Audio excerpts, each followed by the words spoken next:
এই যে সময় নষ্ট করছো, এগুলো কার সময় নষ্ট করছো? এই সময়গুলো নষ্ট করে কার সাথে প্রতারণা করছো?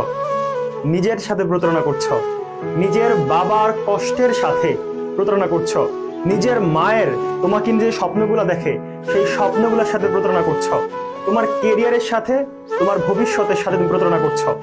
দেখো ভাই, এই এইচএসসি পরীক্ষাটা তোমার জীবনের অন্যতম একটা গুরুত্বপূর্ণ পরীক্ষা। দেখো, তুমি জীবনে আরো বোর্ড পরীক্ষা দিয়েছো, আরো পরীক্ষা দিয়েছো, কিন্তু সেগুলা খুব কম কাউন্ট হয় আমাদের জীবনে। কিন্তু এইচএসসিটা অনেক বড় একটা পরীক্ষা, তোমার জীবনের অন্যতম একটা ধাপ। এই এইচএসসির এখান থেকে কিন্তু নির্দিষ্ট হয়ে যাবে যে ভাই তুমি কোন দিকে যাবা। তুমি কি এইচএসসিতে ভালো রেজাল্ট করে তোমার স্বপ্নের বিশ্ববিদ্যালয়, স্বপ্নের জায়গায় যাবা, নাকি এইচএসসিতে খারাপ রেজাল্ট করে পরীক্ষায় দিতে পারবে না? এরকম অনেক শিক্ষার্থী দেখেছি যে ভাই সামান্য একটু জিপিএ এর জন্য আমার স্বপ্নটা পূরণ হলো না।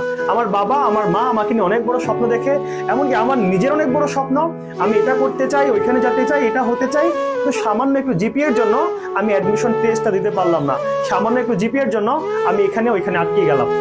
সো এই এক্সকিউজ দিয়ে পরে কিন্তু কোনো লাভ হবে না, কোনো লাভ হবে না।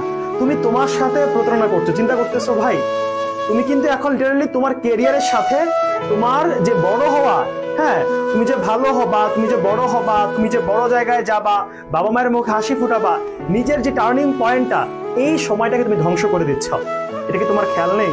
আর অনেকেই মনে করছো যে ঈদ সামনে, ঈদ যাক, ঈদের পর করবো। আরে ভাই, তুমি কাকে এক্সকিউজ দাও? মানে ঈদ, এই যে ঈদ যাক, ঈদের পরে পড়বো, কাকে এক্সকিউজ দাও? নিজেকে এক্সকিউজ দাও? এটা কি অন্যের কাজ, অন্যের পড়া? তোমার পড়া, তোমার সব, তারপরও আবার এক্সকিউজ দাও। আর এই যে ঈদ ঈদ বলতেছো, ঈদের পরে সিরিয়াস হবা, তার 1-1.5 মাস পর তো, 2 মাস পর তো আরেকটা ঈদ আছে, তখন তো একেবারে পরীক্ষার সন্নিকটে চলে আসবে, তখনও কি এরকম এক্সকিউজ দিবা যে ঈদের পর পড়বো?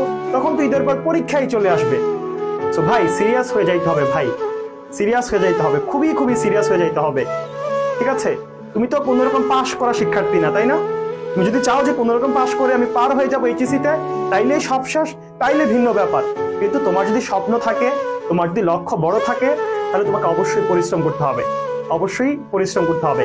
তুমি যদি ভালো করতে না পারো, সেটার জন্য একমাত্র তুমিই দায়ী থাকবা, এবং সেটার সাফারার একমাত্র তুমিই হবা, এবং সেটার যে ফল ভোগ করবা ভালো করে, সেই ফলটা একমাত্র তুমিই ভোগ করবা, সবকিছু তোমার।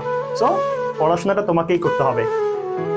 তো যাই হোক, ঈদের পর পড়বো, ঈদের পর সিরিয়াস হবো, এই শব্দটা বাদ দাও। ঈদ ঈদ করতে করতে তারপরেও সিরিয়াস হবে না, আরেকটা ঈদ চলে আসবে, তারপরে তোমার কিন্তু সিরিয়াস হওয়া হবে না। সিরিয়াস হলে এখন থেকে হবা, আজকে থেকে হবা, এই মুহূর্ত থেকে হবা।